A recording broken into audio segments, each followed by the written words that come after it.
আসসালামু আলাইকুম। মাছটি আমি আগে লেবু লবণ দিয়ে আমি 10 মিনিট ভিজিয়ে রেখে দিয়েছিলাম। হালকা গরম পানি দিয়ে, কুসুম গরম পানি দিয়ে এটা ধুয়ে নিয়েছি ভালোভাবে মাছগুলা।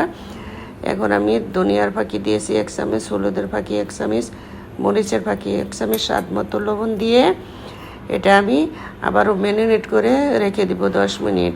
এখন আমার ম্যারিনেট করা হয়ে গেছে, সুন্দর করে মাখিয়ে দিয়েছি চতুর্দিকে হাতে। এখন আমি একটা ফ্রাই প্যানের মধ্যে অল্প তেল দিয়ে মাছটা আমি এরকম করে ভেজে নিচ্ছি। এখন ভেজে তারপরে আমি বোনা করব। এখন আমার মাছটা ভাজা শেষ।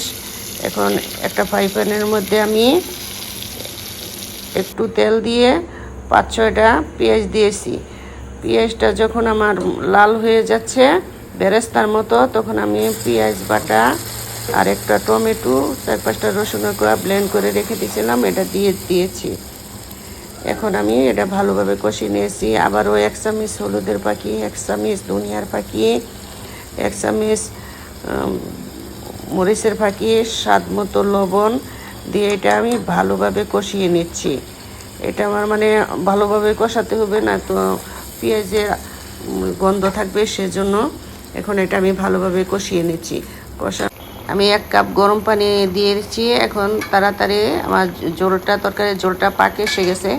আমি মাছটা দিয়ে দিয়েছি সব, 4-5টা কাঁচামরিচ দিয়েছি। এখন এটা আমি একটু ভালোভাবে রান্না করে নিচ্ছি।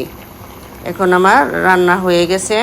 আমার কাতল মাছের বোনা শেষ। আমি এইভাবেই কাতল মাছ বোনা করি। দেখেন ঝোলটা কত সুন্দর হয়েছে মাশাআল্লাহ। কোনো মাছে আমি লেবু আর লবণ দিয়ে ধুয়েছি, সেজন্য কোনো মাছের আষ্টে গন্ধও থাকবে না। আমি সব কিছুই তরকারি মাছ সব কিছুই আমি একটু হালকা গরম পানি দিয়ে ধুয়ে রান্না করি। আমার নতুন নতুন ভিডিও দেখতে চাইলে আমার চ্যানেলটা ফলো করবেন। সবাই লাইক কমেন্ট সাপোর্ট করে যাবেন। সবাই ভালো থাকবেন, সুস্থ থাকবেন, আমাদের জন্য সবাই দোয়া করবেন।